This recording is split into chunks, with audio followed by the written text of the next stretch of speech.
믿을 수 없는 일이 벌어졌습니다. 일본이 곧 사라질 수도 있습니다. 일본의 유명 예언가가 7월 5일 일본에 대재앙이 올 것이라고 예언했습니다.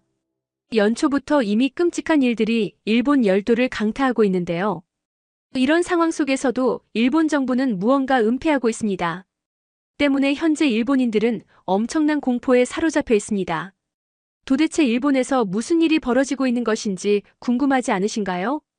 지금부터 시작되는 이야기는 여러분을 가슴 따뜻하게 만들어 드릴 겁니다.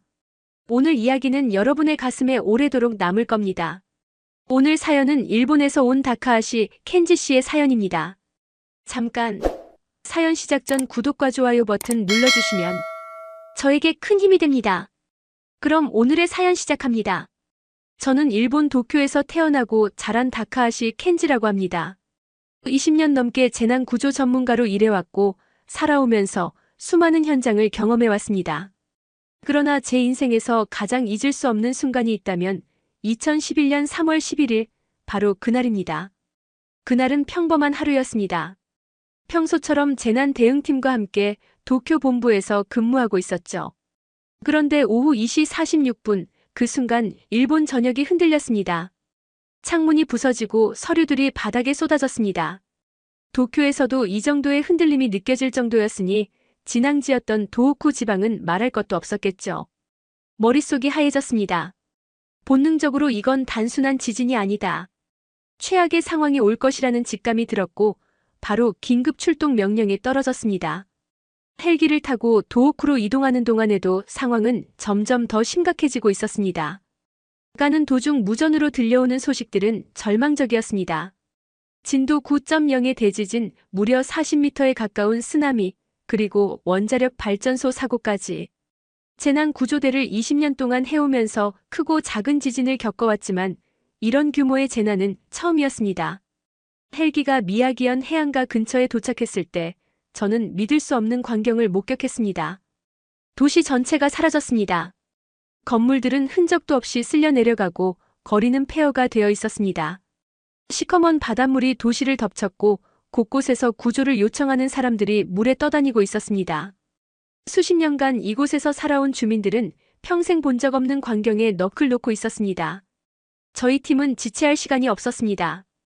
곧바로 생존자를 수색하기 위해 헬기에서 내려 현장으로 뛰어들었습니다. 그러나 너무나도 거대한 피해 앞에서 우리의 노력은 너무나 미미하게 느껴졌습니다. 구조 장비를 들고 무너진 건물들을 헤집어 보지만 아직 생존자가 있을지조차 확신할 수 없었습니다. 생명을 구하기에는 시간이 너무나도 부족했습니다. 저는 절박한 마음으로 무전을 잡고 외쳤습니다. 추가 지원이 필요하다. 이곳은 아비규환이다. 더 많은 구조 인력이 필요하다. 그러나 돌아온 대답은 절망적이었습니다. 현재 정부 대응이 늦어지고 있다. 추가 지원이 도착하는 데 시간이 걸릴 것이다. 그때 처음으로 절망감이 밀려왔습니다. 정부의 대응이 이토록 느리다니. 우리 스스로 할 수 있는 것이 많지 않다는 사실이 무력감을 더했습니다. 주민들은 구조를 기다리며 떨고 있었고 우리는 한 사람이라도 더 구하기 위해 발버둥치고 있었습니다. 하지만 너무 늦었습니다. 한 아이를 구하려 했지만 이미 차가운 바닷물 속으로 사라지고 난 뒤였습니다. 그러던 그 순간 멀리서 생소한 소리가 들려왔습니다. 헬기 소리였습니다. 추가 지원이 온 것이라고 생각한 저는 안도의 한숨을 내쉬었지만 무전으로 확인해보니 일본 구조대가 아니었습니다. 대한민국 긴급구조대 도착했습니다. 순간 제 귀를 의심했습니다. 대한민국? 일본 정부의 구조대도 아직 제대로 도착하지 않은 이 시점에 한국 구조대가 벌써 도착했다고? 그들의 첫 모습은 아직도 잊히지 않습니다.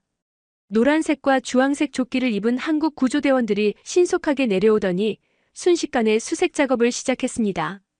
그들은 우리가 헤매던 장소에서 단 몇 분 만에 생존자를 찾아냈습니다.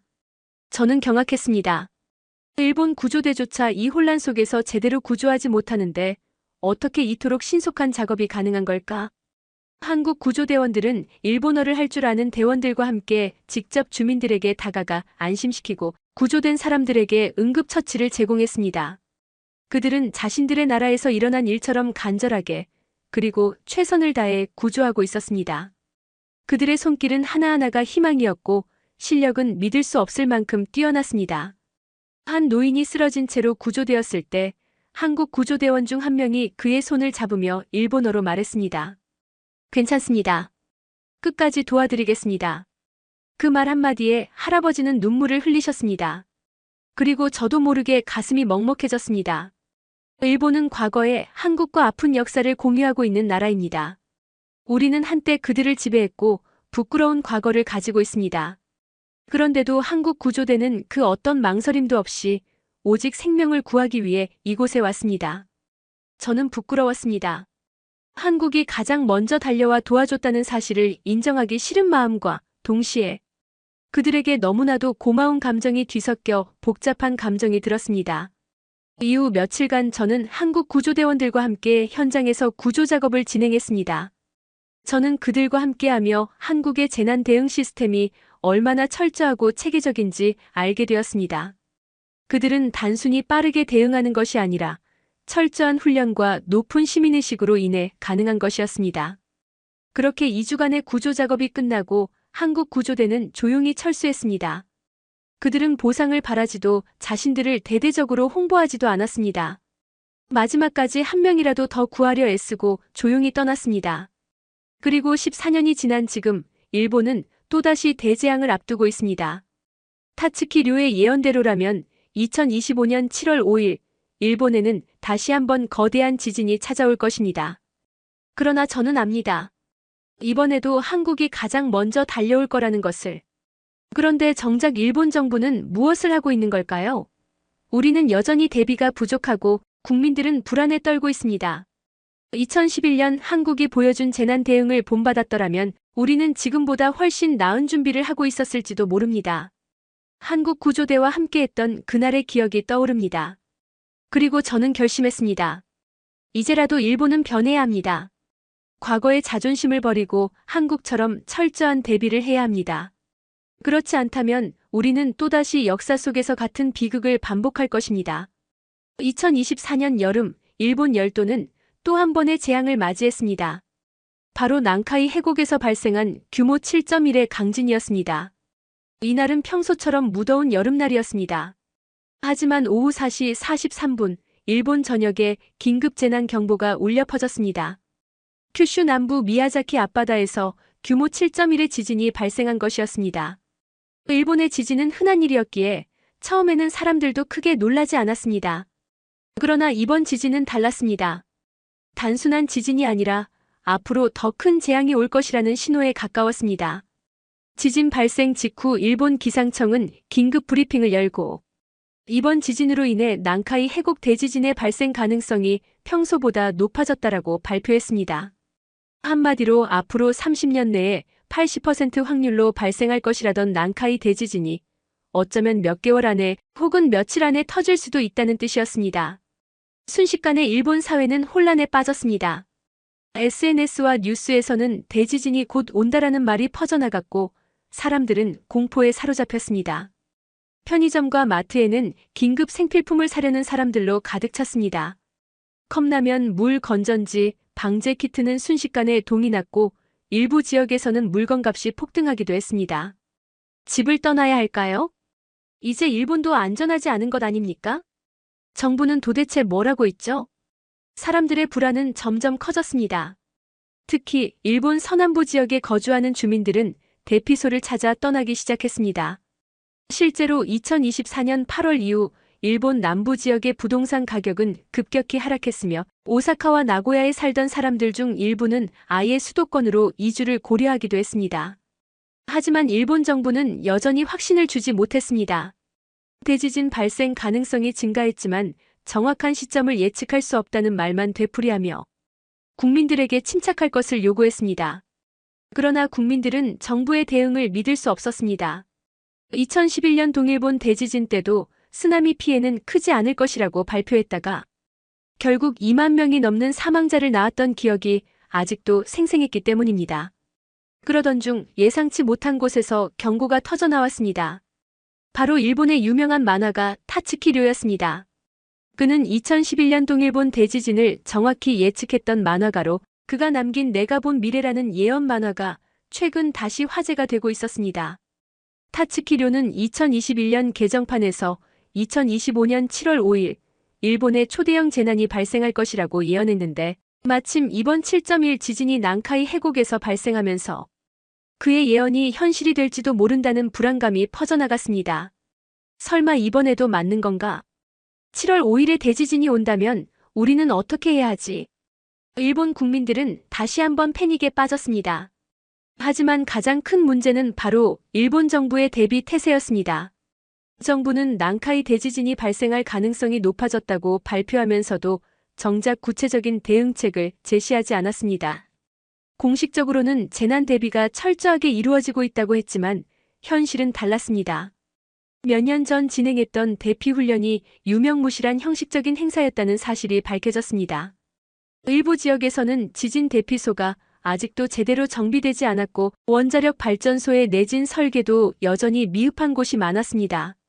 또한 주요 도시의 철도, 시스템과 도로망이 대지진을 견딜 수 있을지에 대한 명확한 답변도 내놓지 못했습니다. 그러던 중 일본 정부 내부에서 충격적인 사실이 드러났습니다. 일본 정부가 극비리에 실시한 시뮬레이션 결과 만약 규모 9.0 이상의 난카이 대지진이 발생할 경우 최악의 경우 사망자가 23만 명에 이를 수도 있다는 것입니다. 뿐만 아니라 일본 남부 해안 지역에는 최대 34m 높이의 쓰나미가 덮칠 가능성이 있으며 원자력 발전소까지 피해를 입을 경우 일본 전체가 마비될 수도 있다는 분석도 나왔습니다. 그럼에도 불구하고 정부는 이 사실을 공개하지 않았습니다. 불안이 커지는 것을 우려해 공식 발표를 하지 않기로 결정했던 것입니다. 이 사실이 언론을 통해 유출되자 일본 국민들은 분노했습니다. 정부는 우리를 보호할 의지가 없는 건가? 지금이라도 한국처럼 철저한 재난 대비를 해야 하지 않나? 이와 동시에 한국의 재난 대응 시스템이 다시 주목받기 시작했습니다. 2011년 동일본 대지진 때 한국 구조대가 가장 먼저 도착했다. 일본 정부보다 한국이 더 빠르게 움직였다. 우리는 왜 한국처럼 철저한 대비를 하지 못하는가? 일본 사회에서 한국의 대응 방식에 대한 관심이 급격히 커졌습니다. 한국의 실시간 지진 경보 시스템, 내진 설계 기준, 재난 대비 교육 시스템이 일본보다 훨씬 철저하다는 사실이 일본 언론을 통해 보도되었고 일부 전문가들은 일본도 이제 한국을 본받아야 한다고 주장하기 시작했습니다. 하지만 문제는 일본의 자존심이었습니다. 일본 정부는 한국이 동일본 대지진 때 보여준 구조 활동에 대해 공식적으로 감사의 뜻을 표명한 적이 거의 없었습니다. 과거사 문제로 인해 한국을 인정하는 것을 꺼려했기 때문입니다. 그러나 2024년 난카이 대지진의 여파로 일본 국민들은 변하고 있었습니다. 우리는 한국에게서 배워야 한다. 자존심을 버리고 실질적인 대비를 해야 한다. 그리고 저 역시 구조 전문가로서 한국의 대응 시스템을 연구하기 시작했습니다. 한국은 철저한 대비를 바탕으로 재난 발생 즉시 가장 신속하게 움직이는 시스템을 갖추고 있었습니다. 모든 국민이 어릴 때부터 지진 대피 훈련을 받고 있으며 재난 발생 시 정부와 민간이 유기적으로 협력하는 체계를 구축하고 있었습니다. 일본과는 너무나도 다른 모습이었습니다. 과연 일본은 변할 수 있을까요? 7월 5일 정말로 대재앙이 닥친다면 우리는 한국처럼 빠르고 철저하게 대응할 수 있을까요? 아니면 또다시 같은 실수를 반복할까요? 저는 고민에 빠졌습니다. 구조 전문가로서 일본이 정말로 변할 수 있을까? 아니면 여전히 자존심에 얽매여 같은 실수를 반복할 것인가? 2024년 난카이 해역에서 발생한 규모 7.1의 강진은 일본 사회를 뒤흔들었습니다. 비록 동일본 대지진만큼의 피해는 발생하지 않았지만 전문가들은 이 지진이 대재앙의 전조일 가능성이 높다고 경고했습니다. 일본 정부도 공식적으로 향후 30년 이내 난카이 대지진이 발생할 확률이 80%에 달한다고 발표하며 국민들에게 대비를 촉구했습니다. 그러나 문제는 일본 정부의 태도였습니다. 표면적으로는 우리는 철저히 대비하고 있다라고 말했지만 실제로는 혼란만 가중되고 있었습니다. 대피소의 부족 내진 보강이 미완료된 건물들, 예상되는 쓰나미에 대한 구체적인 대응책, 미비 등 국민들이 체감하는 대비 수준은 기대에 미치지 못했습니다. 이때 일본 사회에서 뜻밖의 논의가 일어나기 시작했습니다. 한국의 대응 방식을 참고해야 한다. 처음에는 황당한 주장처럼 들렸습니다. 일본은 세계 최고의 내진 설계와 지진 조기경보 시스템을 갖춘 나라였습니다. 반면 한국은 역사적으로 큰 지진이 많지 않았고 지진 대비 경험이 일본보다 훨씬 적었습니다. 그런데도 왜 사람들은 한국을 주목하기 시작한 걸까요? 그 이유는 단 하나였습니다. 재난이 발생했을 때 실제 대응 속도가 일본보다 더 빠르기 때문이었죠. 한국은 일본보다 지진을 자주 겪는 나라도 아니고 일본만큼의 내진 기술이 뛰어난 것도 아니었습니다. 그런데도 그들은 예상보다 훨씬 체계적이고 신속한 대응을 보여주었습니다. 반면 일본 정부는 여전히 우왕좌왕하며 대책을 발표하지 못하고 있었습니다. 그때 저는 깨달았습니다. 아무리 뛰어난 기술과 시스템을 갖추고 있어도 실제 재난 상황에서 신속하게 움직이지 못하면 아무 소용이 없다. 싱크홀 사고가 발생한 직후 일본 정부는 즉각적인 대응을 약속했습니다. 하지만 현실은 달랐습니다. 사고가 난 지 몇 시간이 지나도록 현장에는 혼란이 가득했습니다. 처음에는 지역 소방서에서 출동한 구조대가 트럭 운전자를 구조하려 했지만 싱크홀의 크기가 계속 확대되면서 제대로 접근조차 할 수 없었습니다. 주민들은 공포에 떨며 당국의 지시를 기다렸지만 명확한 지침은 내려오지 않았습니다. 사고 발생 후 10시간이 지나도록 일본 정부는 원인을 조사 중이며 추가 붕괴 가능성을 평가하고 있다는 공식 입장만을 반복할 뿐 실제 대책은 내놓지 않았습니다. 이미 운전자가 갇힌 상태에서 시간이 지날수록 생존 가능성은 희박해지고 있었습니다. 사고가 발생한 다음 날 오전 구조 작업은 더욱 난항을 겪었습니다. 문제는 싱크홀이 단순히 한 곳에서 끝나지 않고 계속해서 확장되고 있다는 것이었습니다. 전문가들은 추가 붕괴 가능성이 높다라고 경고했지만 정부 당국은 초기 대응을 늦추면서 상황을 더욱 악화시켰습니다. 특히 싱크홀 주변에 가스관과 전기선이 매립되어 있었기 때문에 만약 추가 붕괴가 발생하면 가스 폭발이나 대규모 정전 사태까지 이어질 가능성이 있었습니다. 그러나 일본 정부는 현재로서는 큰 위험은 없다는 발표만을 반복하며 구조 작업에 필요한 긴급 대응을 지연시켰습니다. 결국 15시간이 지나서야 대형 크레인이 동원되었고 트럭을 인양하는 작업이 시작되었습니다. 하지만 크레인이 트럭을 들어올리는 순간 갑자기 땅이 다시 한번 우두둑 소리를 내며 추가 붕괴를 일으켰고 더 큰 싱크홀이 생기고 말았습니다. 이 과정에서 구조대는 더 이상 운전자가 있는 운전석까지 접근할 수 없게 되었고 결국 구조 작업은 중단되었습니다. 주변에 살던 주민들은 극도의 불안을 느끼며 정부의 대응을 비판하기 시작했습니다.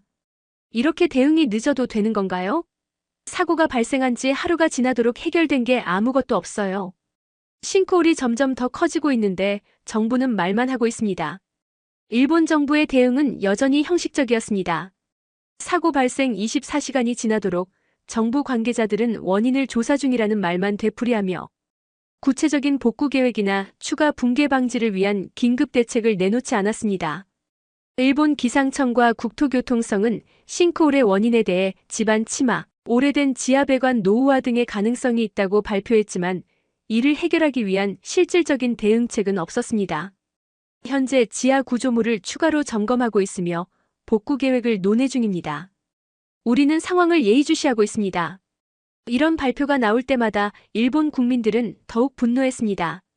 이미 싱크홀 사고는 여러 차례 반복되었으며 근본적인 해결 없이 비슷한 사고가 계속해서 발생하고 있기 때문이었습니다. 이런 일본 정부의 태도와 대비되게 일본 내 일부 언론에서는 한국의 싱크홀 대응 시스템과 비교하는 기사들이 나오기 시작했습니다. 한국은 서울과 부산에서도 싱크홀이 발생한 적이 있지만 몇 시간 만에 원인을 규명하고 신속하게 복구 작업을 진행했다. 일본은 여전히 조사만 하고 있으며 복구 작업조차 제대로 시작되지 않았다. 한국에서는 싱크홀 발생 즉시 지하 배관 및 지반을 스캔하는 최신 탐사 장비를 동원해 빠르게 원인을 파악하고 24시간 이내에 긴급 복구를 완료하는 시스템을 운영하고 있습니다. 반면 일본에서는 조사만 하다가 시간이 지체되고 추가 붕괴 위험을 막지 못해 오히려 피해가 커지는 경우가 많았습니다. 싱크홀 사고를 바라보던 일본 시민들은 이제 확신하기 시작했습니다. 우리 정부는 아직도 변하지 않았다. 한국처럼 신속한 대응 체계를 배워야 한다. 그러나 일본 정부는 여전히 변화하지 않았습니다. 싱크홀 사고로 인해 일본 사회는 더욱 불안해졌습니다. 단순한 땅 꺼짐이 아니라 이것이 다가오는 난카이.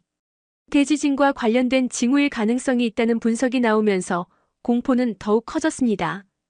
타츠키 류의 예언이 다시금 회자되었고 사람들은 2025년 7월 5일이라는 날짜를 의식하기 시작했습니다. 싱크홀이 이렇게 많이 생기는 건 대지진이 다가오고 있다는 뜻 아닐까? 정부는 변하지 않았다. 만약 7월 5일에 진짜 대지진이 오면 우리는 어떻게 되는 걸까? 그러나 일본 정부는 여전히 침착해야 한다는 원론적인 입장만을 반복하고 있었습니다. 우리는 충분히 대비하고 있다. 일본의 내진 설계는 세계 최고 수준이다. 필요 이상으로 불안해하지 말라. 그러나 국민들은 더 이상 정부의 말을 믿지 않았습니다. 일본은 세계에서 가장 발전한 나라 중 하나이지만 아이러니하게도 행정 처리나 일상적인 문화에서는 여전히 답답하고 비효율적인 시스템이 남아 있습니다.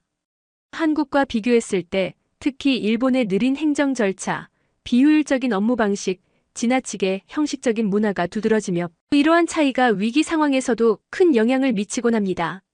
2025년이 된 지금도 일본에서는 팩스가 주요 업무 수단으로 사용됩니다.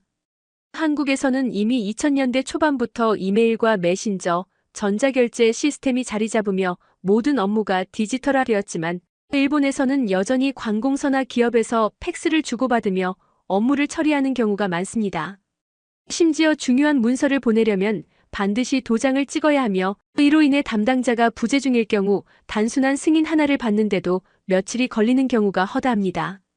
한 번은 일본의 한 기업과 협업을 진행하는 과정에서 계약서를 이메일로 보내겠다고 하자 상대방이 난색을 표하며 팩스로 보내달라고 했던 일이 있었습니다. 팩스를 보내려면 프린터로 문서를 출력한 후 팩스 기계에 넣어야 하고 수신한 쪽에서도 다시 종이로 받아본 후 그것을 스캔해 보관하는 등 비효율적인 절차가 반복됩니다. 이런 방식이 여전히 유지되는 이유는 예전부터 그렇게 해왔기 때문이라는 단순한 논리 때문입니다. 일본의 비효율적인 행정 절차는 재난 상황에서도 큰 문제가 됩니다. 2011년 동일본 대지진 당시 피해 지역에 가장 시급했던 것은 신속한 구조와 구호 물자 공급이었습니다. 하지만 일본 정부는 피해 상황을 파악하는 데만 며칠이 걸렸고 심지어 피해 지역의 주민들이 구호 물자를 받기 위해 복잡한 서류를 작성해야 했습니다. 한국에서는 긴급 상황에서 신속한 지원이 우선되지만 일본에서는 절차를 정확히 밟아야 한다는 원칙이 우선되면서 실질적인 지원이 늦어지는 경우가 많았습니다. 피해 주민들은 추위와 굶주림 속에서 필사적으로 버티고 있었지만 관공서에서는 여전히 복잡한 서류 작업이 진행되고 있었습니다. 이러한 비효율성은 단순히 행정 절차에서만 나타나는 것이 아닙니다. 일상생활에서도 일본의 아날로그적인 문화는 여전히 깊숙이 남아 있습니다. 일본에서는 인터넷 뱅킹을 이용하는 것이 번거로운 일이 될 수 있습니다. 한국에서는 대부분의 은행 업무가 모바일 앱 하나로 해결되지만 일본에서는 여전히 은행 창구에서 직접 서류를 작성해야 하는 경우가 많습니다. 자동이체 하나를 설정하기 위해 은행에 가서 직접 신청서를 작성하고 도장을 찍고 며칠을 기다려야 하는 경우도 있습니다. 또한 일본의 관공서는 오후 5시만 되면 철저하게 문을 닫아버립니다. 한국에서는 편의를 위해 연장 운영을 하거나 온라인 시스템을 통해 업무 처리가 가능하지만 일본에서는 업무 시간이 끝나면 더 이상 어떤 행정 서비스도 받을 수 없습니다. 심지어 긴급한 서류가 필요할 때도 정해진 시간 이후에는 아무런 조치를 취할 수 없습니다. 가장 답답한 것은 이러한 시스템이 바뀌지 않는다는 점입니다. 일본은 전통과 관습을 중요시하는 문화가 강하기 때문에 효율성을 높이기 위해 새로운 방식을 도입하려 해도 우리는 원래 이렇게 해왔다라는 이유로 거부되는 경우가 많습니다. 실제로 일본 내에서도 변화가 필요하다는 목소리가 나오고 있지만 오랜 관습을 깨는 것이 쉽지 않은 상황입니다. 반면 한국은 변화와 혁신에 빠르게 적응하는 특징을 가지고 있습니다. 새로운 기술이 등장하면 즉시 도입되고 시스템이 더 효율적으로 바뀌면 기존 방식을 과감하게 버립니다. 행정 서비스에서도 디지털화가 빠르게 진행되었고 모든 업무가 모바일을 통해 간편하게 처리됩니다. 이러한 차이는 위기 상황에서 더욱 극명하게 드러납니다. 동일본 대지진 이후 한국 구조대가 일본에 도착했을 때 그들의 대응 방식은 일본과는 완전히 달랐습니다.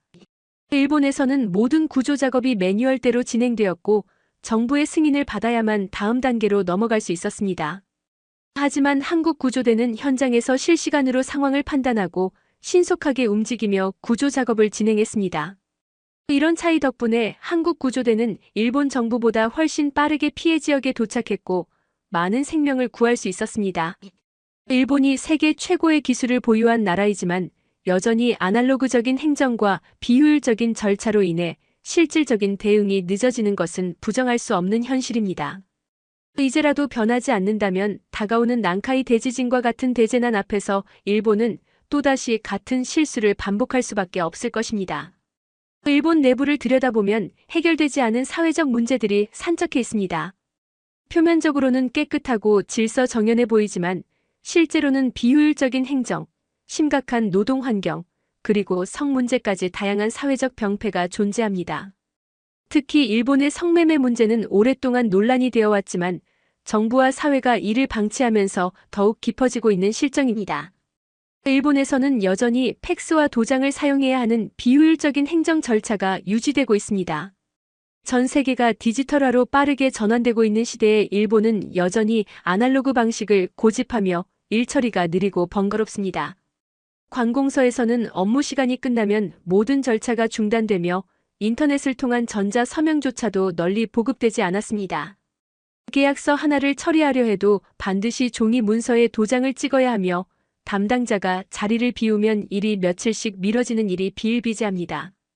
반면 한국에서는 모바일 인증서 하나만 있으면 몇 분 안에 행정 업무가 처리되지만 일본에서는 단순한 은행 업무나 행정 서류 하나를 발급받기 위해 반나절 이상을 허비하는 일이 많습니다. 이러한 행정적 비효율성은 일본 사회의 폐쇄적인 노동 문화와 맞물려 더욱 심각한 문제를 초래합니다. 일본의 회사들은 여전히 연공 서열을 중시하며 개인의 능력보다는 연차가 중요한 기준이 됩니다. 실력이 뛰어나더라도 나이가 어리면 승진이 어렵고 퇴근 시간이 되어도 상사가 남아있으면 후배 직원들은 눈치를 보며 자리를 뜨지 못합니다. 한국에서도 야근 문화가 존재했지만 최근 들어 워라밸 문화가 자리 잡으면서 개선되고 있는 반면 일본은 여전히 회사에 오래 남아있는 것이 미덕이라는 사고방식이 강하게 남아있습니다. 더 큰 문제는 일본 사회의 성문화와 성매매 산업이 여전히 암암리에 성행하고 있다는 점입니다. 일본은 겉으로 보기에는 보수적인 사회처럼 보이지만 실상을 들여다보면 성산업이 대놓고 운영되고 있습니다. 특히 유흥업소, 풍속점소 브랜드, AV 산업이 합법적으로 운영되면서 성매매가 암묵적으로 용인되고 있습니다. 이러한 업소들은 도시 곳곳에 자리 잡고 있으며 심지어 대놓고 광고를 하기도 합니다. 심각한 것은 일본 내에서 미성년자를 대상으로 한 성산업까지 존재한다는 점입니다. 일본은 세계적으로 유명한 AV 산업을 보유하고 있으며 이는 일본 경제에 상당한 영향을 미칠 정도로 거대한 산업입니다. 그러나 이 산업의 이면에는 강압적인 계약, 성착취, 그리고 여성에 대한 인권 침해 문제가 자리 잡고 있습니다. 수많은 여성들이 AV 업계에 유입되지만 일부는 계약을 강요당하거나 촬영 후 개인정보가 유출되는 피해를 입습니다. 일본 정부는 이러한 문제를 방관하고 있으며 오히려 AV 산업이 경제적으로 중요한 부분을 차지하고 있기 때문에 이를 적극적으로 규제하지 않고 있습니다. 또한 일본 사회에서 성매매는 회사의 접대 문화로까지 연결되면서 더욱 만연하게 이루어지고 있습니다. 비즈니스 미팅이 끝난 후 클럽이나 유흥업소에서 접대를 받는 것이 당연시되는 분위기가 형성되어 있으며 이는 기업 문화 속에 깊이 뿌리내려 있습니다. 일본에서는 접대 문화의 일환으로 성매매가 이루어지는 경우도 많으며 이를 당연한 것으로 받아들이는 사회적 분위기가 존재합니다. 반면 한국에서는 과거에는 유사한 문화가 일부 존재했으나 최근 들어 성매매 단속이 강화되고 기업 문화도 점차 건전한 방향으로 변화하고 있습니다. 더욱 충격적인 것은 일본에서 원조교제라고 불리는 미성년자 성매매가 여전히 심각한 문제로 남아있다는 점입니다. 일본에서는 미성년자가 성인 남성과 돈을 받고 만남을 가지는 원조교제가 암암리에 성행하고 있으며 이러한 문제를 해결하기 위한 근본적인 대책이 부족한 실정입니다. 특히 인터넷과 SNS를 통해 미성년자와 성인 남성이 쉽게 연결될 수 있는 구조가 형성되어 있어 사회적 문제로 지적되고 있음에도 불구하고 여전히 적극적인 규제가 이루어지지 않고 있습니다. 이러한 성매매 문제와 더불어 일본 사회는 여성에 대한 차별이 여전히 심각한 수준입니다. 일본은 전 세계적으로 성평등 지수가 낮은 국가 중 하나이며 직장에서 여성들이 승진하기 어려운 구조가 자리 잡고 있습니다. 여성이 결혼을 하면 직장을 그만두어야 한다는 인식이 아직도 남아있으며 여성의 사회적 역할이 가정에 머물러야 한다는 보수적인 가치관이 강하게 작용하고 있습니다. 이처럼 일본 사회는 발전된 기술과 경제력을 갖추고 있음에도 불구하고 여전히 해결되지 않은 사회적 문제들이 많습니다. 성매매 문제, 비효율적인 행정 절차, 강압적인 기업 문화, 여성 차별 등은 일본이 선진국으로서 풀어야 할 과제들입니다. 그러나 일본 정부는 이러한 문제를 근본적으로 해결하려는 노력보다는 전통적인 방식과 기존의 시스템을 유지하는 데 집중하고 있습니다. 반면 한국은 과거에 존재했던 부조리를 점차 개선해 나가고 있으며 사회적 문제에 대한 논의와 개혁이 활발하게 이루어지고 있습니다. 한국에서는 성매매 단속이 점점 강화되고 있으며 직장 내 불합리한 문화도 변화하고 있습니다. 또한 디지털화와 혁신을 통해 행정 절차를 간소화하고 보다 효율적인 사회 시스템을 구축해 나가고 있습니다. 이러한 차이는 단순히 문화적인 차이로 치부할 것이 아니라 위기 상황에서 얼마나 빠르게 대처할 수 있는가와 직결되는 문제입니다. 일본이 여전히 과거의 방식을 고수하며 변화하지 않는다면 다가오는 재난 앞에서 또다시 무능한 대응을 보일 가능성이 큽니다. 시간이 흐를수록 일본 사회는 점점 더 경직되어 가고 있으며 이러한 문제를 해결하지 않는다면 미래에 더 큰 위기를 맞이할 수도 있습니다. 일본 사회를 깊이 들여다보면 겉으로 보이는 모습과는 다르게 해결되지 않은 많은 문제들이 존재합니다. 성매매 문제뿐만 아니라 고령화, 과로 문화, 저출산, 사회적 고립 히키코모리, 외국인 차별, 정치적 경직성, 원전 문제, 자연재해 대응의 한계, 경제 침체, 교육 문제 등 다양한 사회적 문제가 얽혀 있습니다. 일본은 세계에서 가장 심각한 초고령화 사회로 진입하면서 심각한 노동력 부족 문제를 겪고 있습니다. 현재 일본의 고령화율 65세 이상 인구 비율은 30%에 육박하며 이는 세계에서 가장 높은 수준입니다. 젊은 층이 줄어들고 있는 상황에서 노인들은 계속해서 증가하고 있으며 이로 인해 의료복지 시스템이 과부하 상태에 놓여 있습니다. 일본의 지방 소도시에서는 일할 사람이 없어 가게들이 문을 닫는 일이 빈번하며 요양시설에서도 일손이 부족해 노인 돌봄 문제가 심각해지고 있습니다. 한국도 고령화 문제가 대두되고 있지만 일본은 훨씬 더 빠르게 고령화가 진행되고 있으며 이에 대한 대책이 부족한 상태입니다. 고령화 문제와 맞물려 일본의 저출산 문제도 심각합니다. 일본 정부는 출산율을 높이기 위해 다양한 지원책을 내놓고 있지만 출산율은 계속해서 하락하고 있습니다. 높은 육아 비용, 맞벌이 부부에 대한 사회적 지원 부족, 보육시설 부족 등의 이유로 젊은 세대는 결혼과 출산을 기피하고 있습니다. 특히 일본의 기업 문화는 여성에게 여전히 불리하게 작용하고 있어 많은 여성들이 출산 후 경력 단절을 겪고 있으며 이는 더욱 심각한 저출산 문제로 이어지고 있습니다. 일본의 과로 문화도 오랫동안 해결되지 않은 문제입니다. 일본에서는 카로시라는 말이 있을 정도로 과로로 인해 사망하는 사례가 빈번하게 발생하고 있습니다. 회사에서는 직원들에게 장시간 근무를 요구하는 경우가 많으며 특히 젊은 직장인들은 상사의 눈치를 보며 불필요한 야근을 하는 경우가 많습니다. 퇴근 시간이 되어도 상사가 남아있으면 부하 직원들은 쉽게 자리를 뜨지 못하며 이러한 문화는 일본의 노동 생산성을 저하시킵니다. 반면 한국에서는 점차 주 52시간 근무제와 같은 제도가 정착되면서 근로 환경이 개선되고 있지만 일본은 여전히 변화가 더딥니다. 사회적 고립 히키코모리 문제 역시 일본이 직면한 심각한 문제 중 하나입니다. 히키코모리란 외부 사회와 단절된 채 집안에만 머무는 사람들을 뜻하는데 일본 정부의 조사에 따르면 히키코모리 인구가 100만 명이 넘는 것으로 추정됩니다. 이들은 경제활동을 하지 않고 가족들에게 의존하며 살아가고 있으며 이로 인해 부모 세대가 고령화됨에 따라 8050 문제까지 번지고 있습니다. 한국에도 유사한 문제가 있지만 일본에서는 특히 이 문제가 심각하며 정부도 뚜렷한 해결책을 내놓지 못하고 있습니다. 외국인 차별 문제도 일본 사회에서 크게 논란이 되고 있습니다. 일본은 노동력 부족 문제를 해결하기 위해 외국인 노동자를 받아들이고 있지만 여전히 일본 사회 내에서는 외국인에 대한 차별적인 시선이 존재합니다. 특히 동남아시아 출신 노동자들이 차별을 당하는 경우가 많으며 심지어 한국인에 대한 차별도 여전히 남아 있습니다. 일본의 일부 지역에서는 한국인 관광객을 거부하는 식당이 있을 정도로 반한 감정이 남아 있으며 이는 국제사회에서 일본의 이미지에도 부정적인 영향을 미치고 있습니다. 일본의 정치적 경직성도 사회 발전을 저해하는 요소 중 하나입니다. 일본의 정치 구조는 오랫동안 변화하지 않았으며 정치인들 역시 평균 연령이 매우 높아 젊은 층의 목소리가 반영되지 않는 경우가 많습니다. 자민당이 수십 년 동안 정권을 유지하면서 새로운 정치적 변화가 이루어지기 어려운 구조가 되었으며 이는 경제개혁과 사회 문제 해결을 지연시키는 요인으로 작용하고 있습니다. 한국에서는 정권 교체가 활발하게 이루어지면서 다양한 개혁이 시도되고 있지만 일본에서는 정치적 변화가 거의 이루어지지 않고 있습니다. 원전 문제와 자연재해 대응의 한계 역시 일본이 안고 있는 커다란 문제입니다. 2011년 동일본 대지진 당시 후쿠시마 원전 사고가 발생했지만 일본 정부는 여전히 원전에 의존하는 에너지 정책을 고수하고 있습니다.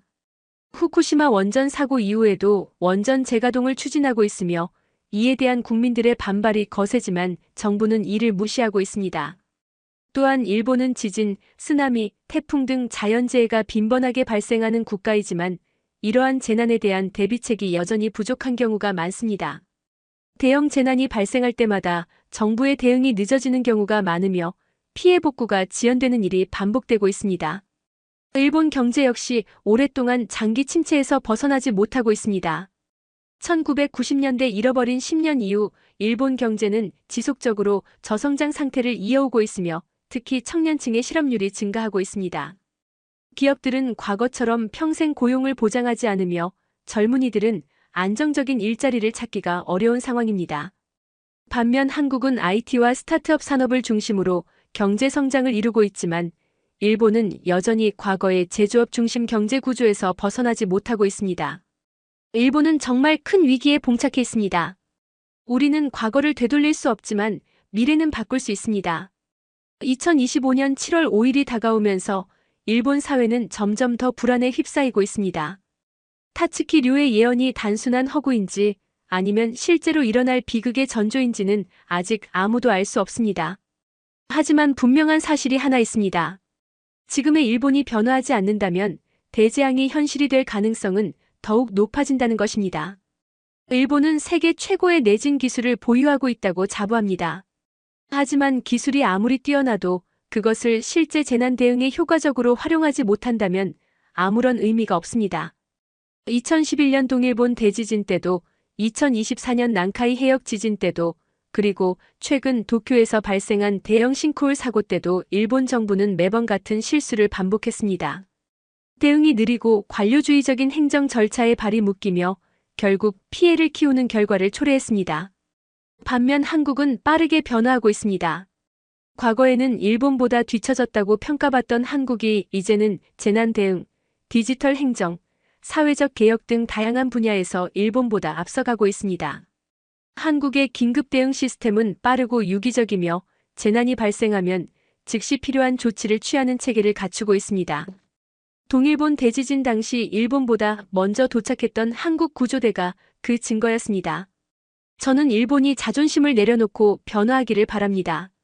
우리가 과거의 방식만을 고집하고 현실을 외면한다면 타츠키류의 예언이 단순한 우연이 아니라 우리가 초래한 결과가 될지도 모릅니다. 일본이 지금처럼 관료주의와 비효율적인 행정에 갇혀 있다면 다가오는 재난을 피할 수 없을 것입니다. 이제라도 일본은 변해야 합니다. 과거의 실수를 반복하는 것이 아니라 타국의 장점을 인정하고 배우려는 자세가 필요합니다. 일본이 한국의 재난 대응 시스템을 본받고 실질적인 개혁을 이루어야만 국민의 생명을 지킬 수 있습니다.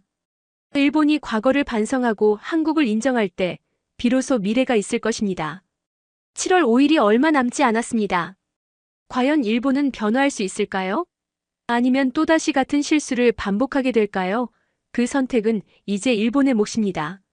믿을 수 없는 일이 벌어졌습니다. 전 세계를 돌며 수많은 주거지를 설계하고 평가해왔던 제가 한국 아파트를 처음 본 순간 숨이 멎는 듯 했거든요. 저소득층의 주거지라고만 여겼던 아파트가 이 작은 나라에서는 전혀 다른 모습으로 존재하고 있었던 겁니다. 처음엔 단순히 출장이었지만 이 방문이 제 인생에서 가장 큰 변화를 가져오게 될 줄은 꿈에도 몰랐습니다.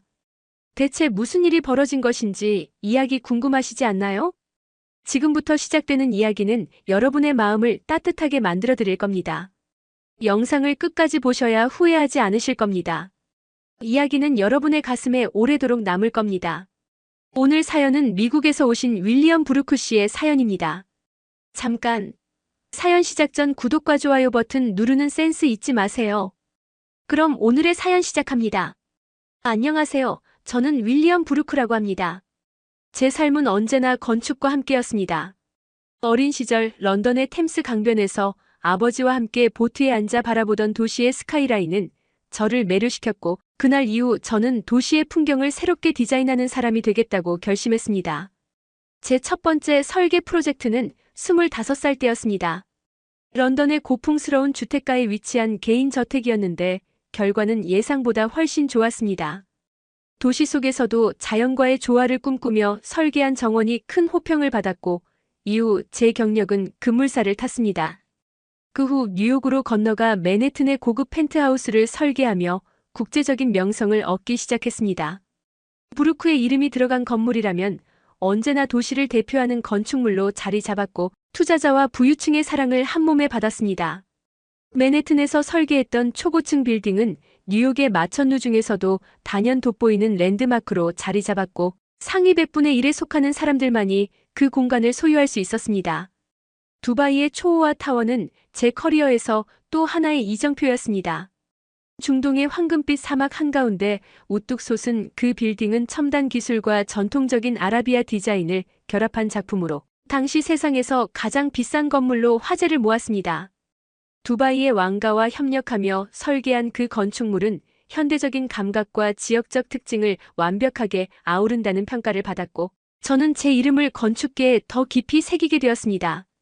이 밖에도 도쿄의 최신식 오피스 타워, 파리의 강변에 위치한 유리궁전 같은 콘셉트 하우스 등 제가 설계한 건물들은 늘 도시와 사람들을 새롭게 연결하며 전 세계의 주목을 받아왔습니다. 그런데 흥미로운 점은 제가 주로 설계했던 건물들은 대부분 고급 개인 저택이나 펜트하우스였습니다. 아파트 단지라니요? 그 단어는 제 사전에서 찾기 어려운 단어였습니다. 사실 서양에서는 아파트란 대체로 경제적 여유가 없는 사람들이 사는 공간으로 여겨졌고 그런 선입견은 제 머릿속에도 깊이 자리 잡고 있었습니다. 그러니 한국 아파트 건축 시스템을 평가하라는 회사의 요청을 들었을 때 내심 흥미롭기보다는 당혹스러웠습니다.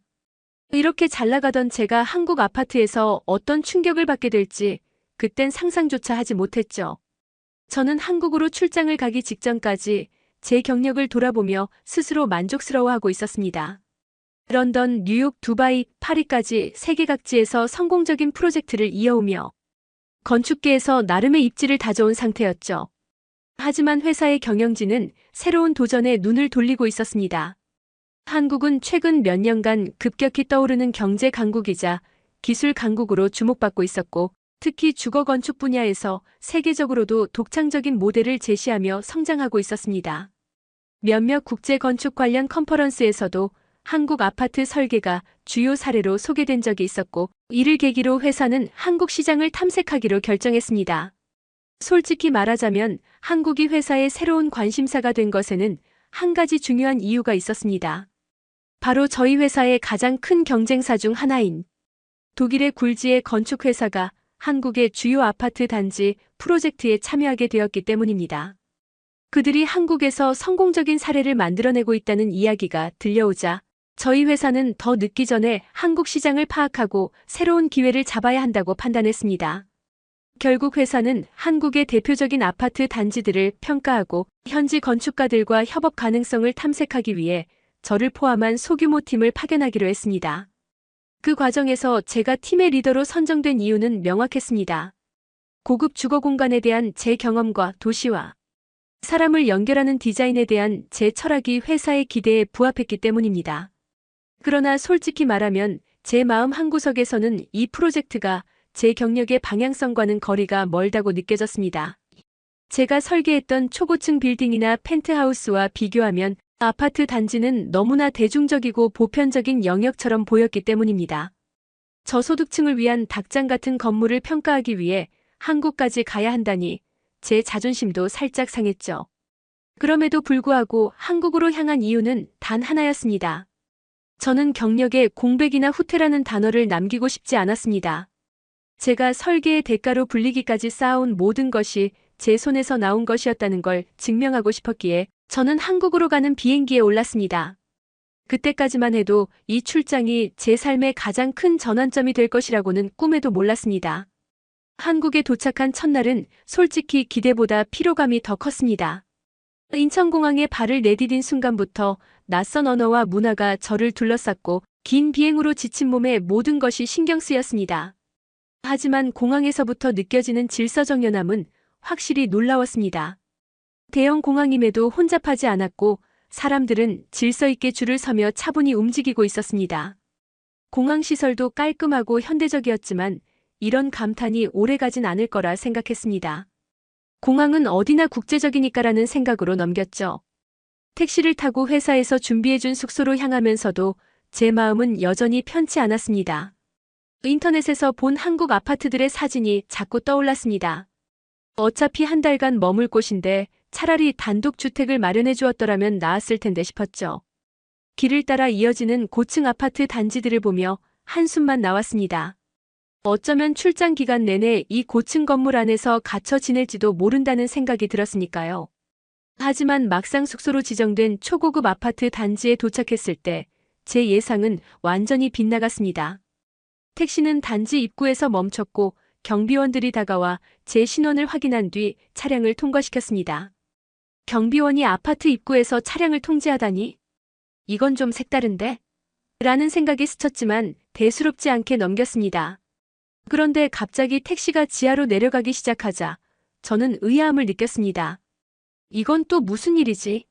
라고 생각하며 택시기사에게 물었더니 그는 웃으며 번역기를 통해 설명해 주었습니다.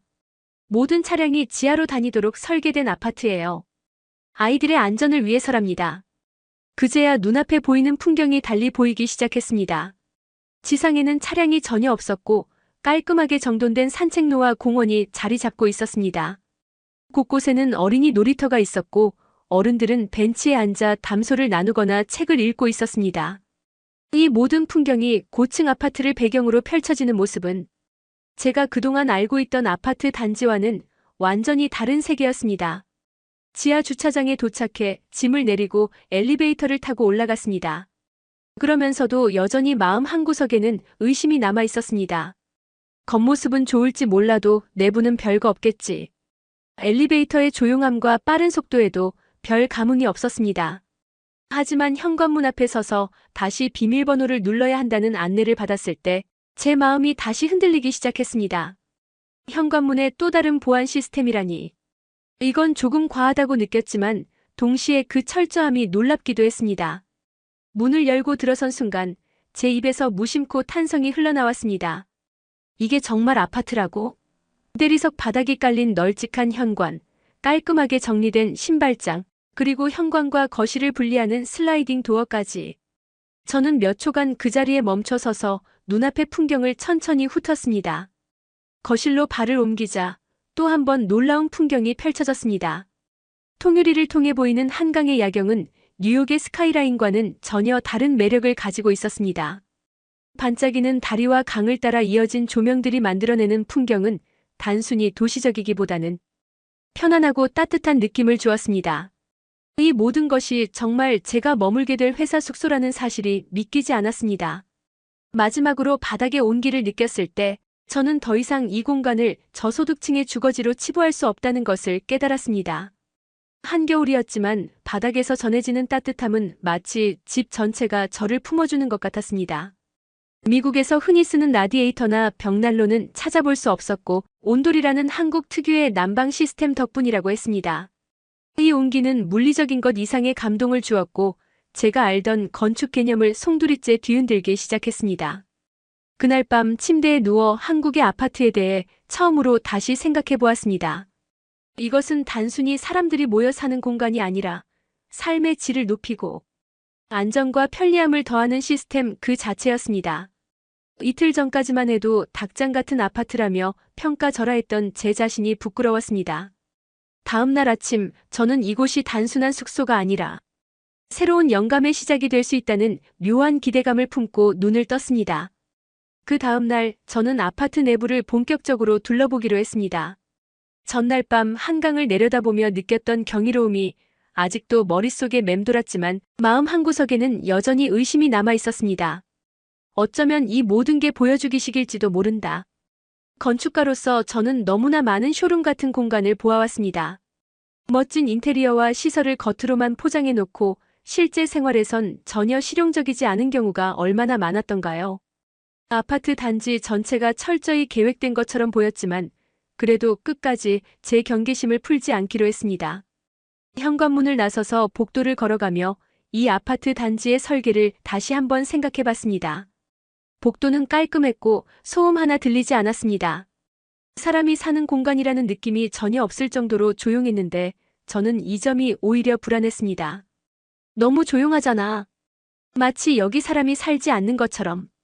하지만 이런 저의 생각도 오래가지 못했습니다. 엘리베이터를 타고 내려가는 동안 복도와 엘리베이터 내부에 설치된 세심한 디테일이 눈에 들어왔습니다. 안내판의 글씨 크기와 높이는 노약자나 장애인도 쉽게 읽을 수 있게 설계되어 있었고 각 층마다 비상시 대피로에 대한 상세한 정보가 눈에 띄었습니다. 지하 주차장에 도착해서도 놀라운 점이 이어졌습니다. 깨끗한 바닥과 주차 공간 사이사이에 그려진 선명한 표시들, 그리고 장애인을 위한 널찍한 주차 공간까지. 그뿐만 아니라 지하 주차장의 천장 곳곳에는 최신식 환풍 시스템이 설치되어 있어 공기가 답답하지 않았습니다. 뉴욕의 고급 펜트하우스 주차장도 이렇게 정교하지는 않았던 기억이 떠올랐습니다. 그 순간 다시 한번 고개를 갸우뚱했습니다. 이건 정말 과장된 쇼룸이 아니라 실제로 사람들이 살고 있는 공간이 맞나? 다시 집으로 올라와 주방을 둘러봤습니다. 주방의 설계는 단순히 아름답기만 한 것이 아니었습니다. 공간의 배치는 효율적이었고 수납 공간은 충분히 넓었으며 조리도구를 꺼내고 사용하는 동선이 매우 편리하게 구성되어 있었습니다. 이런 세부적인 디자인은 마치 거주자의 일상적인 생활을 연구한 뒤 설계된 것처럼 보였습니다. 그리고 드디어 온돌 시스템을 제대로 체험하게 됐습니다. 사실 전날 밤에 이미 바닥이 따뜻하다는 걸 느꼈지만 오늘은 온도를 직접 조절해 보기로 했습니다. 벽에 설치된 디지털 패널을 살펴보니 사용법이 놀라울 만큼 간단했습니다. 온도를 몇 도로 맞출지, 각 방마다 따로 설정할지, 심지어 외출 시 자동으로 난방을 끄는 기능까지 상세하게 설정할 수 있었습니다. 조작하는 방법을 간단히 배우고 나서 온도를 조금 올렸는데 몇 분 지나지 않아 바닥이 금세 따뜻해졌습니다. 바닥의 따뜻함은 단순한 난방을 넘어서는 느낌이었습니다. 바람도 없고 건조하지도 않았으며 기분 좋게 몸 전체를 감싸 안는 온기였습니다. 온돌이라는 시스템이 이렇게 매력적인 줄은 몰랐습니다. 뉴욕이나 런던에서는 집을 따뜻하게 하기 위해 라디에이터를 사용했는데 벽에 설치된 거대한 기계들이 공간을 차지하고 소음도 적지 않았습니다. 하지만 이곳의 온돌은 보이지 않는 곳에서 집 전체를 균일하게 따뜻하게 만들고 있었습니다. 그 단순하면서도 세련된 방식에 저는 다시 한번 감탄했습니다. 게다가 온돌만이 아니었습니다. 집안 곳곳에서 느껴지는 스마트홈 기술은 제가 상상했던 것을 훨씬 뛰어넘는 수준이었습니다. 집안의 조명, 커튼, 냉난방, 심지어 문잠금 장치까지 스마트폰으로 모두 조작할 수 있었습니다. 그리고 가장 놀라운 점은 이런 시스템이 너무나 직관적이고 간단하다는 것이었습니다. 한글을 읽지 못해도 쉽게 이해할 수 있을 정도로 설계되어 있었고 기술에 익숙지 않은 사람도 사용할 수 있을 만큼 편리했습니다. 특히 보안 시스템은 제가 경험했던 그 어떤 고급 주거 공간보다도 철저했습니다. 공동 현관에서의 비밀번호, 각 세대 입구에서의 추가 비밀번호, CCTV와 경비실의 실시간 모니터링까지. 저는 그동안 고급 보안이라는 이름으로 많은 시스템을 보아왔지만 그것들은 때로 지나치게 복잡하거나 사용자가 불편을 느끼게 하는 경우가 많았습니다. 그러나 이곳의 보안은 실용성과 안전을 동시에 만족시키는 진정한 의미의 사용자를 위한 시스템이라는 생각이 들었습니다. 하지만 제 마음은 여전히 복잡했습니다. 솔직히 말하자면 저는 제가 느끼는 이 모든 놀라움과 감탄을 인정하고 싶지 않았습니다. 제 자신에게 자꾸 이렇게 되뇌었습니다. 윌리엄, 이건 단순히 문화 차이일 뿐이야. 이게 내가 설계한 뉴욕의 펜트하우스나 런던의 저택보다 우수하다는 뜻은 아니야. 하지만 아무리 스스로를 설득하려 해도 한국의 아파트가 보여준 실용성과 세심한 설계는 제 건축 철학을 조금씩 흔들어 놓고 있었습니다. 저는 저도 모르게 이곳의 모든 세부 사항을 기록하며 사진을 찍고 있었습니다. 마치 건축가로서의 본능이 스스로 새로운 가능성을 탐색하려는 듯했죠. 하지만 동시에 제 마음속 깊은 곳에서는 이렇게 묻고 있었습니다. 이 아파트가 정말 세계적으로도 모범이 될 만한 시스템이라고 인정해도 되는 걸까? 결국 저는 제 자신에게 솔직해질 수밖에 없었습니다. 지금까지 제가 설계해왔던 초호화 주택들과는 전혀 다른 방식으로 이곳은 삶의 질이라는 본질에 접근하고 있었습니다. 출근 시간이 가까워지자 단지 곳곳에서 사람들이 움직이기 시작했는데 모든 게 너무나 질서정연했습니다. 부모님과 손을 잡고 등교하는 아이들, 공원을 조깅하는 이들, 자전거를 타고 이동하는 모습이 마치 하나의 거대한 유기체처럼 조화를 이루고 있었습니다. 특히 단지 내 커뮤니티 시설은 제 예상과는 차원이 달랐습니다. 단순히 편의시설을 모아놓은 게 아니라 아파트 주민들의 일상을 고려해 세심하게 설계된 공간이라는 느낌이 강했습니다. 헬스장은 최신 장비로 가득했고 그 옆에는 아이들을 위한 놀이방과 독서실이 있었습니다. 커뮤니티 센터 안에는 작은 카페도 있었는데 주민들이 자유롭게 책을 읽거나 차를 마실 수 있도록 만들어져 있었습니다. 이런 구성은 단순히 집을 제공하는 것이 아니라 주거 자체를 삶의 중심으로 끌어올리는 공간 철학을 보여주는 듯 했습니다. 그리고 가장 놀라웠던 건 이 아파트에서 제공되는 호텔 수준의 서비스였습니다. 제가 머물고 있는 아파트는 조식과 석식 서비스를 제공했는데 저는 처음에 이 이야기를 들었을 때 농담인 줄 알았습니다. 아파트에서 조식을 제공한다고요? 하지만 곧 그 말이 사실임을 깨달았습니다. 아침이 되자 1층 커뮤니티 라운지에 사람들이 모여들기 시작했습니다. 호기심에 저도 내려가 봤는데 그곳의 풍경은 정말 믿기 어려울 정도로 정돈되고 세련되어 있었습니다. 깔끔하게 차려진 뷔페 테이블에는 신선한 빵과 과일, 다양한 종류의 샐러드와 따뜻한 요리가 준비되어 있었습니다. 한국식 아침 식사로는 김치와 미역국, 그리고 따뜻한 밥이 제공되었는데 외국인 입맛을 고려해 오믈렛이나 베이컨 같은 서양식 메뉴도 마련되어 있었습니다. 직원들은 마치 호텔처럼 세련된 유니폼을 입고 있었고 주민들에게 친절하게 음식을 권하거나 빈 접시를 정리해 주었습니다. 주민들은 편안하게 앉아 식사를 즐기고 있었고 저는 그 모습을 보며 생각했습니다. 이건 단순한 아파트가 아니야. 이건 호텔 같은 생활 공간이야. 심지어 저녁에도 라운지에서 석식을 제공한다고 했습니다. 퇴근 후 라운지를 다시 찾아가 보니 낮과는 또 다른 분위기가 펼쳐져 있었습니다. 차분한 조명이 공간을 은은하게 밝혀주고 있었고 뷔페 테이블에는 깔끔하게 정돈된 요리들이 준비되어 있었습니다. 고급 레스토랑에서 볼 법한 스테이크와 파스타는 물론 한국식 전골과 볶음 요리까지 다양한 메뉴가 제공되고 있었습니다. 식사를 하는 동안 저는 이 서비스를 이용하는 주민들과 이야기를 나눌 기회가 있었습니다.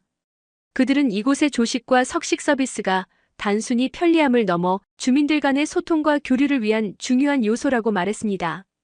한 주민은 아파트 단지에서 이런 서비스를 제공하니까 우리 아이들도 자연스럽게 이웃과 친해지고 저희 부부도 이웃들과 소통할 기회가 많아졌어요라고 말했습니다.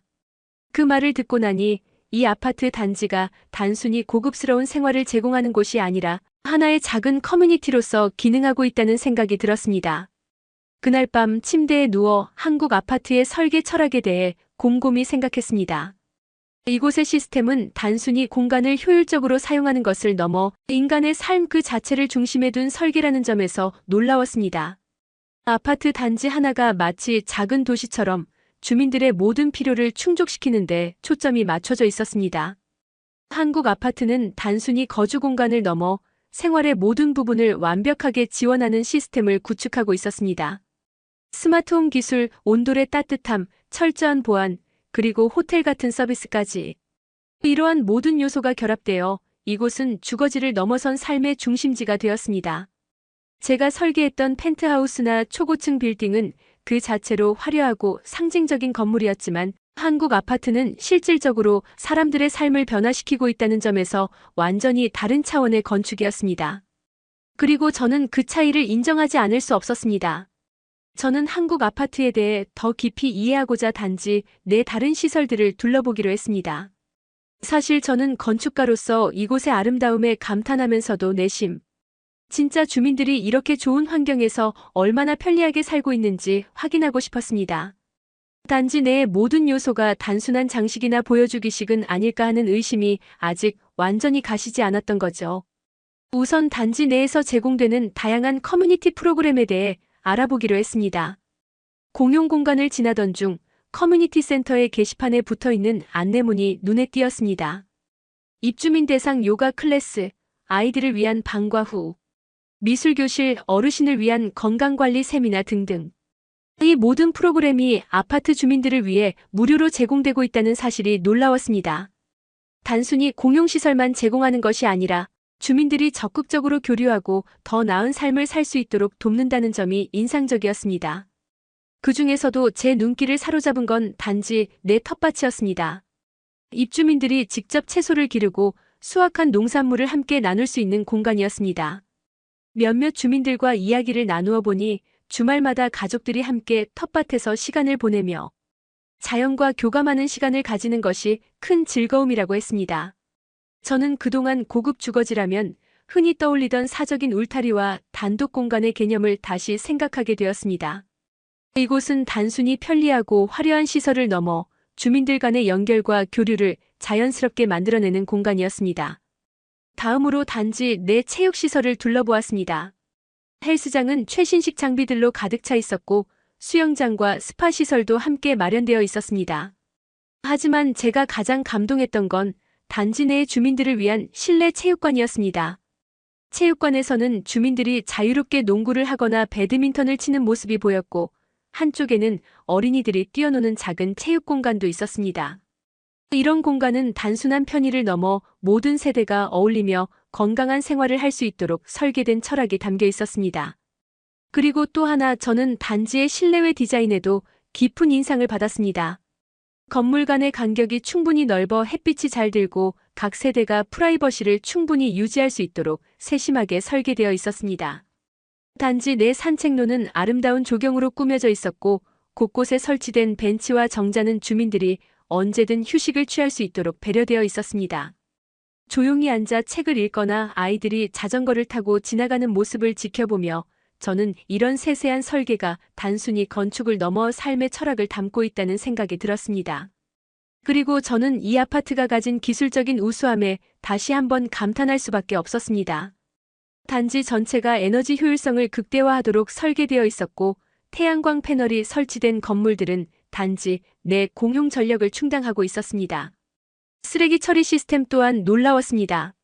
주민들은 각 세대에서 쓰레기를 분류해 전용 투입구에 넣으면 폐기물이 자동으로 분류 및 처리되어 재활용 자원으로 전환된다고 했습니다. 이런 시스템은 환경 보호와 편리함을 모두 충족시키고 있었습니다. 그날 저녁 저는 다시 한번 아파트에서 제공되는 석식 서비스를 이용했습니다. 테이블에 앉아 식사를 하며 저는 이곳에서의 생활이 단순히 편리한 것을 넘어 사람들의 삶을 더 풍요롭게 만들어준다는 것을 깨달았습니다. 이 아파트는 단순히 주거 공간을 제공하는 것이 아니라 주민들이 더 나은 삶을 살 수 있도록 끊임없이 고민하고 노력하는 시스템이었습니다.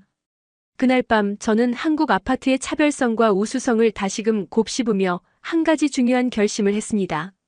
제 건축 철학에 있어서 가장 중요한 요소는 삶의 질을 높이는 설계라는 것을 인정하게 된 것입니다.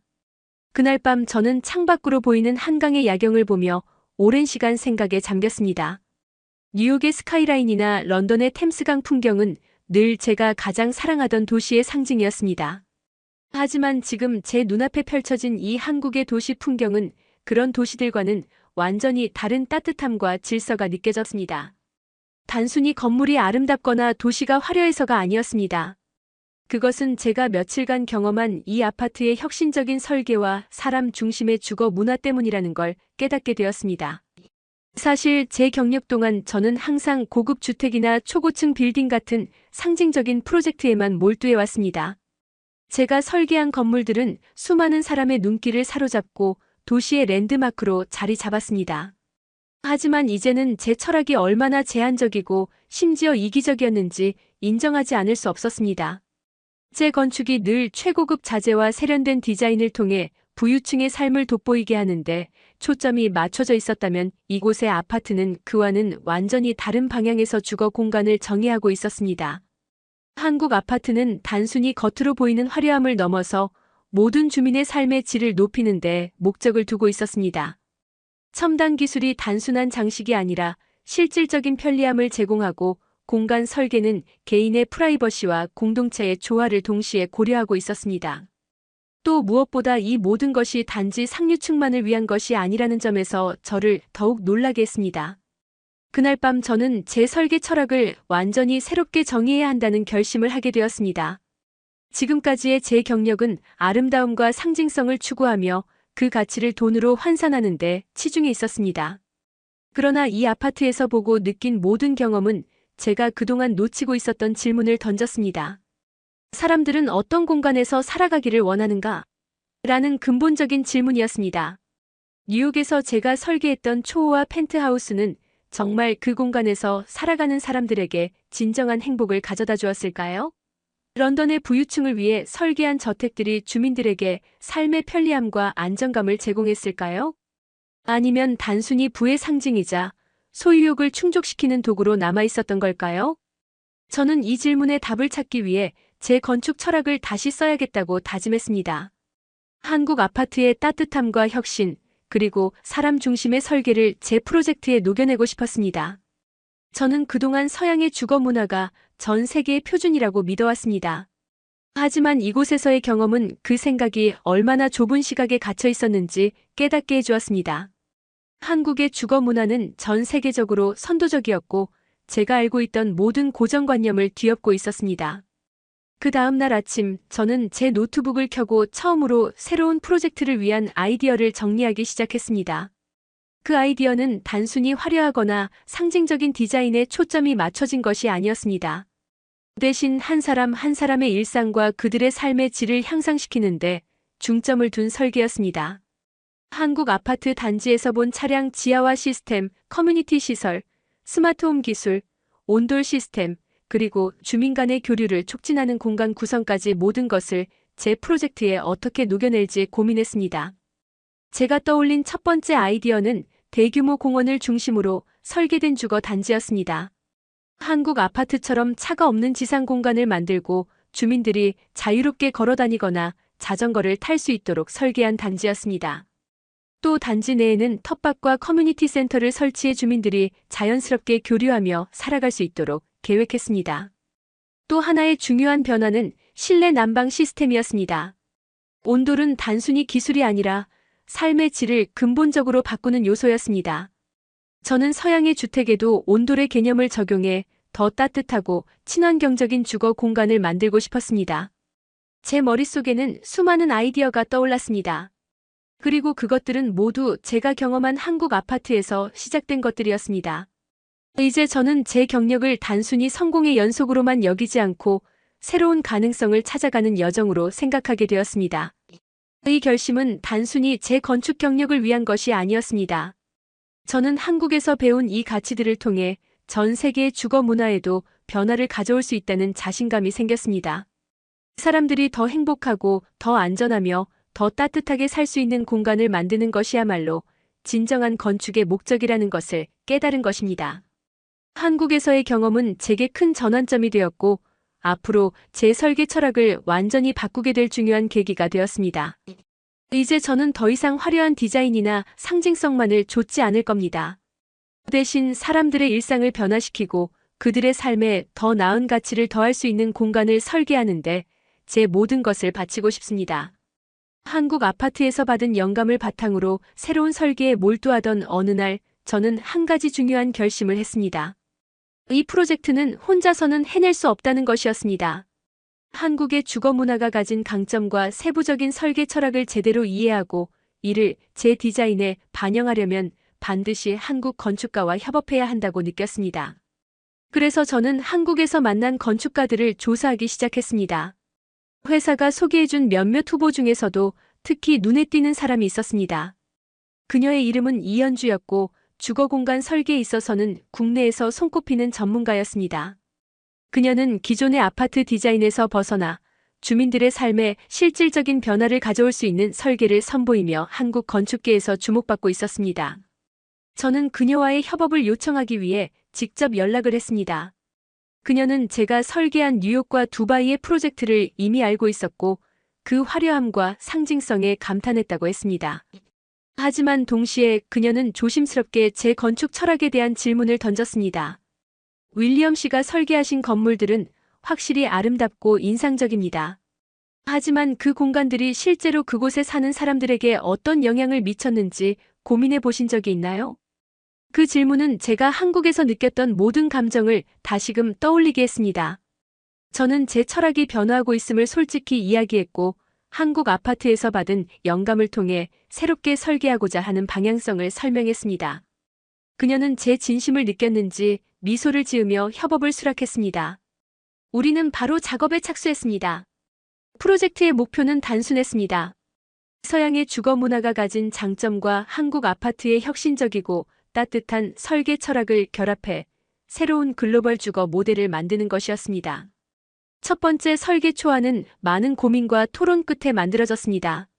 서양에서는 프라이버시를 중요시해 개인 공간을 중시하는 반면 한국 아파트는 공동체를 중심에 두고 있었습니다.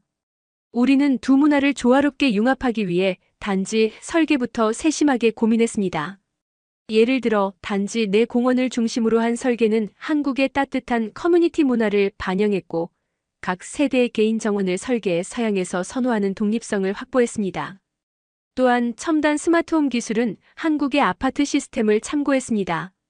각 세대는 에너지 효율성을 극대화할 수 있는 디지털 관리 시스템을 갖췄고 온돌 난방 기술을 도입해 환경 친화적이면서도 따뜻한 공간을 제공했습니다. 외부에는 태양광 패널을 설치해 단지 전체의 에너지 자급률을 높였고 한국의 철저한 쓰레기 분리 배출 시스템을 응용해 환경 보호와 실용성을 모두 만족시키는 설계를 완성했습니다. 공용 공간도 단순히 주민들이 사용하는 시설이 아닌 모두가 교류할 수 있는 다목적 공간으로 만들었습니다. 이연주 씨는 주민들 간의 소통이 원활한 주거 공간이야말로 진정한 집의 가치를 높인다고 강조했습니다. 이를 반영해 공용 라운지, 도서관, 놀이공간, 그리고 주민들이 함께 요리를 즐길 수 있는 커뮤니티 키친까지 설계했습니다. 설계 초안이 완성되었을 때 우리는 글로벌 건축 심포지엄에서 이 모델을 발표하기로 했습니다. 세계 각국에서 온 건축가들과 투자자들 앞에서 설계를 발표하던 날 저는 무척 긴장했습니다. 제가 설계했던 기존의 초호화 빌딩과는 다른 접근 방식이었기 때문입니다. 그러나 발표가 끝난 뒤 그 자리에 있던 모든 사람들이 뜨거운 박수로 화답했습니다. 특히 한국 아파트에서 영감을 받은 설계 철학은 그 자리에서 많은 건축 전문가들에게 깊은 인상을 남겼습니다. 몇몇 사람들은 한국의 주거 문화가 세계적으로 선도적인 모델이 될 수 있다는 걸 처음 알게 됐다며 감탄을 표했습니다. 이 프로젝트는 한국 아파트의 가치를 세계적으로 재조명하며 새로운 주거 설계의 방향성을 제시하는 성공적인 사례로 자리 잡았습니다. 그날 밤 이연주 씨와 함께 저녁을 하며 저는 그녀에게 진심으로 감사의 마음을 전했습니다. 당신과 한국의 아파트 덕분에 제 건축 철학이 완전히 바뀌었습니다. 이 설계는 단순히 하나의 프로젝트가 아니라 제 삶의 전환점이 되었습니다. 그녀는 미소를 지으며 말했습니다. 윌리엄 씨가 진심을 담아 노력했기 때문에 가능했던 일이에요. 앞으로도 이 철학을 잊지 말고 계속 실현해보세요. 그 순간 저는 제 인생의 새로운 길이 열렸다는 것을 확신했습니다. 이 프로젝트는 단순히 설계 하나로 끝나는 것이 아니라 세계 주거 문화의 새로운 변화를 일으킬 출발점이 될 것입니다. 오늘 사연은 여기까지입니다. 끝까지 시청해주신 여러분께 진심으로 감사드립니다. 구독과 좋아요 버튼 한 번씩 눌러주시면 오늘 좋은 일이 생길 겁니다. 행복한 하루 보내세요.